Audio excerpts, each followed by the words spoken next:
Assalamualaikum. Jangan lupa like, comment, and subscribe. Bye.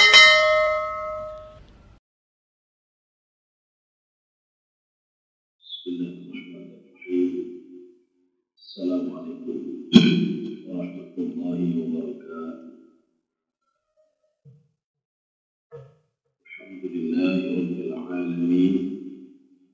Wassalatu wassalamu ala asyrafil anbiya'i wal mursalin wa ala alihi wa ashabihi ajma'in. Raditu billahi rabba wa bil islami dinan. Muhammadin nabiyya wa rasulah. Rabbi shrah li sadri wa yassir li amri wahlul 'uqdatam min lisani yafqahu qawli. Allahumma ij'al jam'ana hadha jam'an marhuma wa tafarruqana min ba'dihi tafarruqan ma'suma. Kaum muslimin dan muslimat sidang jemaah subuh yang dirahmati Allah. Kita sudah memasuki ayat yang ketiga surah Al-Fatihah. A'udzu billahi minasyaitonir rajim. Bismillahirrahmanirrahim. Ar-Rahmanir Rahim. Ada beberapa lafaz yang belum dikenal kecuali ketika turun Al-Quran. Seperti nanti lafaz Al-Jannah, An-Nar, Allah. Memang ada di dalam Taurat itu ilah, iluhu. Tetapi lafaz Ar-Rahman, Ar-Rahim ini di dalam tafsir Ibnu Ashur, beliau mengatakan mereka sudah mengenal, tetapi dengan huruf kha. Ar-Rahman, Ar-Rahim. Maka mereka itu tidak asing lagi dengan lafaz Ar-Rahman, Ar-Rahim. Kita bisa pilah-pilah dulu. Bahasa Arab dengan bahasa Ibrani apa bedanya? Bahasa Arab adalah bahasa turunan daripada Nabi Ismail alaihissalam. Di dalam kitab Al-Adab Al-Arabi yang dikarang oleh Dr. Syauqi Dhaif, apa kata beliau? Awwalu man takallama al-Arabiyyah wa sakana Makkah wa Ismail. Yang pertama sekali tinggal di Mekah dan ngomong bahasa Arab adalah Nabi Ismail alaihissalam. Selain itu tidak. Makanya saudara Nabi Ismail itu Nabi Ishak tidak ngomong bahasa Arab, tapi bahasa Ibrani. Setelah itu turunan Nabi Ishak terus ngomong bahasa Ibrani. Sedangkan turunan Nabi Ismail alaihissalam berbicara bahasa Arab. Dan satu-satunya bahasa Arab yang lebih dekat dengan bahasa Al-Quran adalah bahasa Quraisy. Nanti ada sebuah kitab itu judulnya Lughatul Quraisy, bahasa Quraisy. Setelah kita cermati bahasa Quraisy itu, bahasa itu lebih dekat kepada bahasa Arab. Jadi makanya kita akan melihat sifat Ar-Rahman Ar-Rahim itu sudah dikenal oleh keturunan Nabi Ishak, tetapi dengan nama Kha. Ar-Rahman Ar-Rahim. Mereka ketika disebutkan Ar-Rahman Ar-Rahim, mereka tahu itu adalah Allah. Kaum muslimin sedang jamaah yang dirahmati Allah Subhanahu wa taala. Sekarang kenapa barisnya ke bawah? Ar-Rahmani Ar-Rahim. Di dalam tafsir At-Tabari, beliau mengatakan ini jumlah takhir namanya. Yang sebenarnya Alhamdulillahirrahmanirrahim Rabbil alamin. Karena ini namanya jumlah takhir. Ditakhirkan Ar-Rahman Ar-Rahim menjadi terakhir. Alhamdulillahi Rabbil alamin. Siapa itu Rabbil alamin? Ar-Rahmanir Rahim. Makanya di dalam tafsir Baydhawi, ya, jadi kita menggunakan tafsir Al-Baydhawi. Nanti juga kita kita tambah dengan tafsir yang lain. Imam Al-Baydhawi dalam tafsir beliau mengatakan ini namanya takrir. Takrir itu pengulangan. Ini kata beliau. Jadi pengulangan Ar-Rahman Ar-Rahim dari yang pertama Bismillahirrahmanirrahim. Diulang lagi ayat yang ketiga Ar-Rahmanir Rahim. Ini kata Imam Al-Baydhawi. Apa fungsi pengulangan? Di dalam kitab Al-Itqan fi Ulumil Quran, Al-Burhan fi Ulumil Quran, kita memegang dua ini. At-tikraru yufidu taukid. Pengulangan-pengulangan di dalam Al-Quran itu memberikan faedah taukid. Taukid maknanya apa? Allah Subhanahu wa Ta'ala jangan bosan-bosan untuk bertaubat kepada Allah. Jangan bosan-bosan untuk beristighfar kepada Allah. Kenapa? Karena Allah itu Ar-Rahman Ar-Rahim. Kita sudah menjelaskan pada pertemuan yang lalu beda Ar-Rahman Ar-Rahim. Dalam tafsir Ibnu Abbas, beliau mengatakan Ar-Rahman Ar-Rahim nafsul maknanya sama. Kenapa maknanya sama? Dua-dua berasal dari kalimat rahimah. Yang pertama ditambah alif dan nun menjadi Ar-Rahman, yang kedua ditambah ya menjadi Ar-Rahim. Sama-sama rahimah. Ar-Rahman Ar-Rahim. Bedanya kata Ibnu Abbas, Ar-Rahmanu a'ammu minar Rahim. Rahman itu lebih umum dibandingkan dengan Ar-Rahim. Kemudian komentar Ibnu Abbas juga dalam tafsir beliau, Ar-Rahman yashtamilu ala kulli makhluqatina. Itu mencakup semua makhluk Allah Subhanahu wa Ta'ala. Manusia disayangi oleh Allah, binatang disayangi oleh Allah, tumbuhan disayangi oleh Allah, orang kafir disayangi oleh Allah, orang Yahudi, Nasrani, musyrik disayangi oleh Allah. Mana buktinya? Nikmat tetap terus diberikan oleh Allah Subhanahu wa Ta'ala. Tetapi kata Ibnu Abbas, Ar-Rahim khasun lil mu'minin. Itu khusus untuk orang-orang mukmin saja. Makanya fungsi tikrar, pengulangan Ar-Rahman Ar-Rahim itu untuk apa? Litaukid, untuk memuatkan. Satu. Yang kedua, Ar-Rahman Ar-Rahim pengulangan itu maknanya apa? Litasyawuq. Tasyawuq itu apa? Saking rindunya Allah kepada makhluknya, Allah mengulang-ulang 2 kali Ar-Rahman Ar-Rahim. Makanya kalau kita lihat dalam Al-Quran ada pengulangan, Wailun yawma idzin lil mukadzibin, sampai 10 kali. Ini salah satu fungsi pengulangan sampai 10 kali, itu litasyawuq. Allah sayang kepada kita yang kita lalai dengan dunia, sehingga kita lupa kalau kita akan dibangkitkan lagi di padang mahsyar. Wailu yawma idzin lil mukadzibin. Mukadzibin yaumal ba'ts. Orang yang tidak percaya kepada hari kebangkitan. Makanya dia terus korupsi laju, zalimi gob laju, maksiat pegat laju. Kenapa dia buat maksiat? Karena dia tidak yakin kalau dia akan dibangkitkan lagi di padang mahsyar. Dia yakinnya setelah mati kabeh, anale kabeh. Ya, hidupnya abadi. Maka setelah mati abadi. Kaum muslimin sedang jemaah yang dirahmati Allah Subhanahu wa Ta'ala. Di dalam tafsir At-Tabari, Ar-Rahman Ar-Rahim itu bukan takrir, bukan pengulangan. Ini kalimat yang berbeda. Ini namanya badal kul min kul namanya. Apa itu badal kul min kul? Alhamdulillah, segala puji bagi Allah. Terima kasih Allah. Nijuk nikmat bi alhamdulillah, nijuk nyati alhamdulillah je. Ya, engkau tidak memberikan rezeki pun alhamdulillah. Kenapa? Semua itu sudah di dalam kontrolan Allah Subhanahu wa Ta'ala. Ketika Allah berikan nikmat, itu sudah ada dosisnya. Ketika ditarik nikmat, itu ada dosisnya juga. Makanya ketika seorang sakit, seorang meninggal, seorang itu hidup, karena itu adalah perbuatan Allah. Al-Muhyi, Al-Mumit, Al-Muhaimin, maka semua kembali kepada Allah. Alhamdulillah ya Allah. Drone yang cok rezeki lun, drone yang membatasi rezeki lun, drone yang pegat lun sakit, pegat lun meninggal, pegat lun udip. Makanya di dalam sebuah hadis Rasulullah mengatakan begini, ajaban di amril mukmin. Hadis ini hadis Muslim. Saya heran dengan urusan orang mukmin. Anna amrahu kullahu lahu khair. Semua urusan orang mukmin itu semua baik-baik semuanya, Pak. Bagaimana baiknya? Rasulullah mengatakan tidak pernah kita temukan kecuali sama orang beriman. Menyuruh beriman hana apa? Menyona kai katruk jabatan dan jabatan, alhamdulillah tenang. Waktu jabatannya hilang, katutah kan, Pak. Orang mukmin tidak seperti itu, kata Rasulullah. Orang mukmin in asabat busara syakara, maka nahakanlah.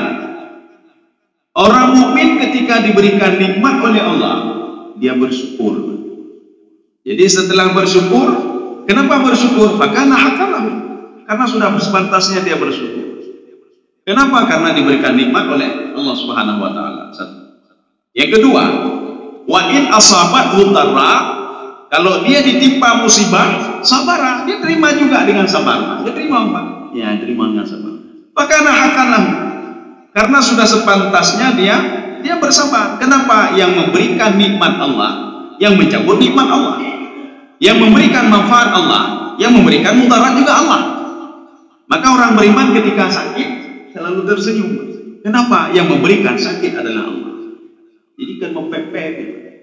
Jadi nyumpan takik uro kan pepet. Ya Allah, lu urung temayang bukan takik lu, ya Allah. Lu kan lehuro rumah takik, ya Allah, nak boleh. Nabi Ayub alaihissalam 17 tahun takik ni, Pak. Kita mungkin kalau posisi seperti Nabi Ayub, kau stres ni, Pak, depresi. Kaum muslimin sedang jemaah dirahmati Allah.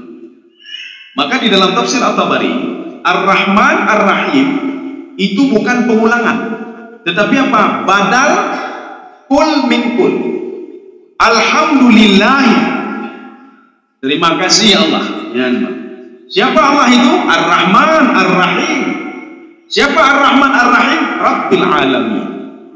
Karena beliau mengambil makna Ar-Rahman Ar-Rahim itu adalah kalimat takhir yang sudah ditakhirkan, yang sebenarnya bukan di situ letaknya, tetapi letaknya adalah Alhamdulillahi Ar-Rahmani Ar-Rahimi.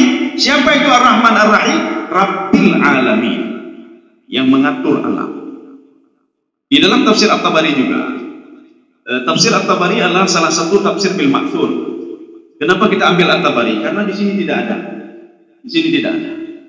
Dalam tafsir At-Tabari, kemudian ada satu lagi, tafsir surah Al-Fatihah yang dikarang oleh Dr. Nasir Sabrah. Ini sama juga. Beliau mengutip ayat Al-Quran yang menguatkan kalimat Ar-Rahman Ar-Rahim. Nabi ibadi anni anal ghafurur rahim. Ya Muhammad, kasih tahu kepada hambaku kalau saya itu Maha Pengampun, Maha Pengasih, Maha Penyayang, kata Allah. Ghafurur Rahim. Apapun dosa yang dia lakukan, saya maafkan, saya ampuni. Coba lihat di dalam hadis qudsi. Allah Subhanahu wa taala berfirman.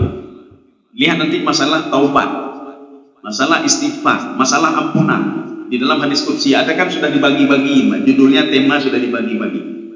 Salah satunya kata Allah, kalau seandainya datang seorang, dia bertaubat kepada saya dengan dosa-dosanya, dia mengakui dosa itu, akan saya ampuni dosa dia, kata Allah. Wala ubali, saya tidak akan pernah teringat lagi dengan dosanya. Ya, anak ingat nih, gedanya tanya laki maah urang raya pak urang lain. Tak salah, ne pemaah de shalom bu, yang sudah saya lakukan setahun yang lalu, geng apa? Nya lah hati kalau teteh pemaah, latih kalau teteh maaf. Kita di tangan sudah kita maafkan, kaji lu maaf tu. Nyala mati, yang berdana mati. Ketika nanti 5 tahun kemudian, 10 tahun kemudian kita bermasalah dengan orang ini, kita ungkit lagi kesalahan dia.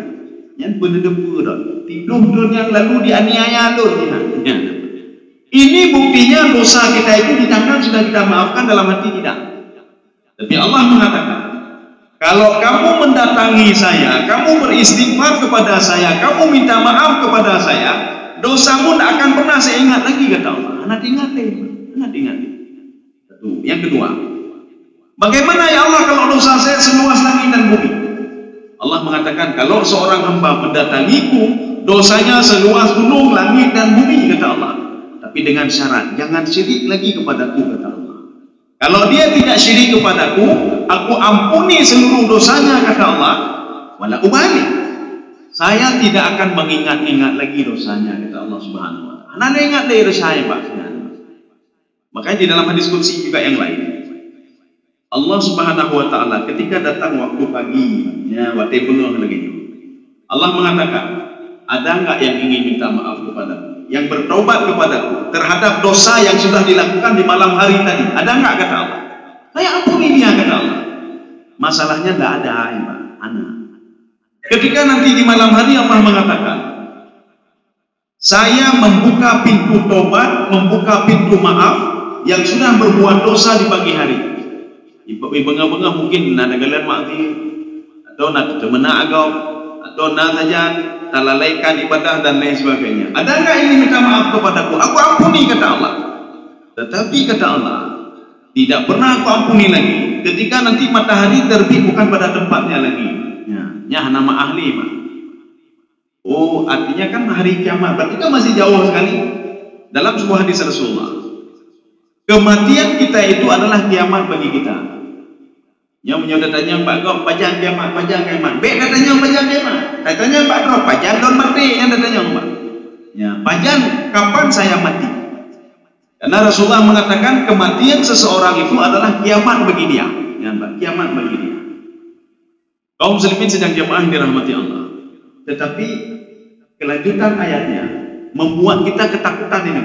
Wa annal azabi wa azabul alim. Azabku itu lebih dahsyat, kata Allah. Jadi sifat rahmanku itu, sifat pengampunku itu lebih besar, kata Allah. Tapi azabku lebih dahsyat lagi, kata Allah. Ya, jadi makanya berdega-dega, Pak, berdega-dega. Di dalam apa namanya?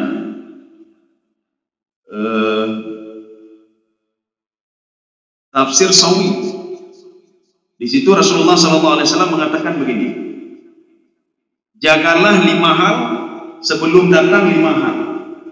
Sebelum datang azab Allah. Jadi artinya apa? Perbuatlah kamu sesuatu yang menjauhkan diri dari 5 hal. Supaya apa? Kalau sudah datang azab Allah, ya hana budaya aja, Pak. Hana budayanya misalnya.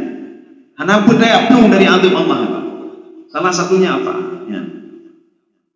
Kalau zina itu, kata Allah, itu sudah biasa di sebuah kampung, di sebuah negeri, di dunia ini sudah biasa zina, kata Rasulullah SAW. Rasulullah mengatakan, maka akan diberikan bala oleh Allah kematian. Mati ini, ngoble ini, gempa ini, meninggalnya, kenang penyakit. Maka kita jangan bertanya, kenapa banyak sekali yang kau matikan, ya Allah? Katanya Pak Draweleh, apakah mereka ada berbuat zina di kawasan itu? Apakah di negeri ini mereka berbuat zina? Kalau mereka berzina, kata Rasulullah, maka kematian akan terus mengikuti mereka. Mati ini. Maka kalau ampunan Allah, coba minta maaf. Coba seorang penzina itu dia minta maaf pada Allah. Bagaimana minta maafnya? Dirajam, dicambuk. Ya, Pak. Kalau dia bertaubat, maka itu tidak ada lagi. Tapi kan anak mungkin. Tapi Yahudi dina karena ini hilang. Yahudi karena ini hilang.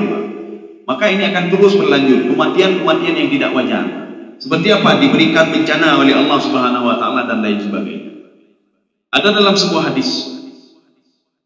Hadis ini juga tidak ada kalau nggak salah saya di sini. Anak hadisnya ini.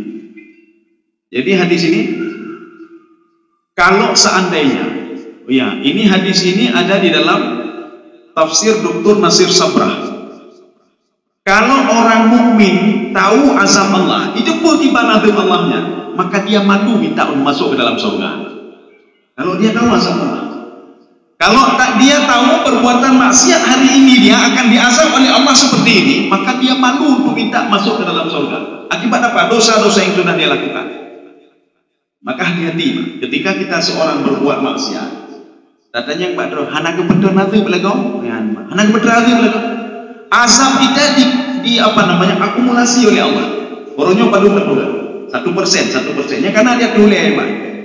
Besok kita buat lagi 2%, tapi enggak, nalon. Ketika pada masa waktunya kebetulan 3 kebetulan azab Allah Subhanahu Wa Taala.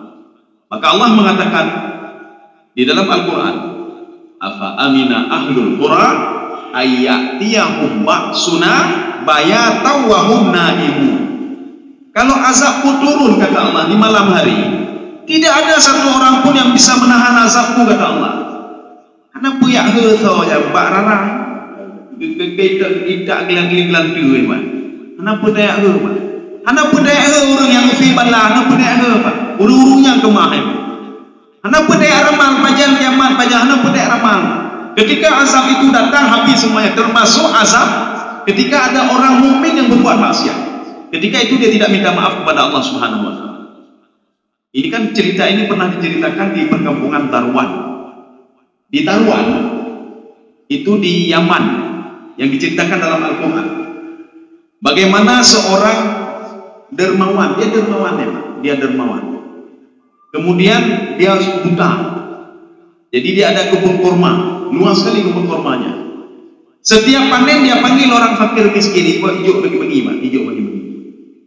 Kemudian setelah itu dia meninggal dunia. Dia punya anak, tapi tidak disebutkan. Ada yang mengatakan 6, 5 dan lain sebagainya. Ada yang mengatakan 3. Di antara anak-anak ini bukan tidak paham agama, mereka paham agama. Mereka paham agama. Tetapi apa? Salah satu di antara mereka ini kerit, bakhil. Maka orang yang lain ikut juga saudaranya untuk kerit dan bakhil. Maka setiap panen, mereka itu panennya tengah malam, supaya tidak dilihat oleh orang fakir miskin. Maknanya ketika fakir miskin datang pagi hari, tengok kebun ini akan panen, kita datang. Karena lemo korma kabeh dulu, Pak. Kenapa? Karena sudah dipetik malam hari. Rupanya murka Allah. Padahal di antara mereka ini ada orang-orang saleh. Yang berbuat ini ada orang saleh. Walaupun saudaranya itu kerit, tapi ada orang saleh. Walaupun ada orang saleh, kebun ini dihancurkan semua oleh Allah. Tidak ada satu batang korma pun yang hidup. Ya. Jadi seperti apa? Seperti arang, dekat menunggu Allah. Waktu itu mereka akan panen tengah malam, mereka keluar dari rumahnya habis isya. Jadi supaya tidak ketahuan sama orang lain, ya baju. Rupanya ketika sampai ke tempat itu, kok nggak ada lagi pohon korma, kita sudah sesat, salah jalan. Akhirnya betul kata saudaranya, nyoba korma kita nyoba kagak ya Allah, kagak pancu. Akhirnya mereka minta maaf. Boleh kata Allah minta maaf, tetapi korma tidak tumbuh lagi, kalian ulang dari pertama lagi. Ya, tanam lagi dari pertama pohon korma. Kalau saya tumbuhkan lagi nggak mau saya, ulang lagi dari pertama. Ya, inilah yang Allah maksudkan wa annal adzabi wa adzabul alim. Kalau sudah saya marah kata Allah, akan saya azab kata Allah Subhanahu wa taala. Maka hati-hati berbuat dosa. Hati-hati berbuat maksiat. Makanya Rasulullah SAW mengatakan kepada Aisyah, iyyaki wa muhaqqiratil. Hati-hati Aisyah dengan dosa-dosa kecil. Karena dosa itu akan diperhitungkan oleh Allah Subhanahu wa taala. Kelanjutan hadis tadi Rasulullah SAW mengatakan, kalau orang kafir tahu rahmatnya Allah, ya menurut mukmin. Kalau orang mukmin tahu azabnya Allah, maka dia akan malu minta untuk masuk ke dalam surga. Hampir dilekeh, Pak. Dengan malang udah ya Allah dapat tolong dalam surga. Benar-benar itu mencumanya. Orang ini kalau dia tahu azab Allah, malu dia minta. Dia dengan mata ini nangis, dengan mata ini kalian mati kan, Pak. Ya Allah, ada pemaaf dan cahaya. Kita pemaaf dan cahaya menjarahnya tak kena cuat dan kau. Tak berdoa Allah, Pak Allah. Bagaimana mungkin kita dengan mulut ini kita minta kepada Allah, Rabbi firli dzunubi. Ini pemaaf dan cahaya dengan mulut ini juga pagi-pagi kita tak temenak kau, tak ke kau, tak ribah kau. Apakah mungkin dengan mulut ini juga kita minta kepada Allah? Tidak mungkin. Maka seorang kalau dia tahu azab Allah, dia akan malu minta untuk masuk di dalam surga. Maka Rasulullah mengatakan, yang urung bodohnya, bodoh dia. Sudah buat maksiat minta lagi masuk ke dalam surga. Satu. Yang kedua, kalau seandainya orang kafir itu kata Rasulullah, ini hadis sahih ada di dalam Musnad. Kalau orang kafir itu tahu rahmat Allah, maka dia akan minta untuk bisa dimasukkan ke dalam surga. Kalau dia tahu, Pak. Ya, makanya Fir'aun itu Allah sayang kepada Fir'aun.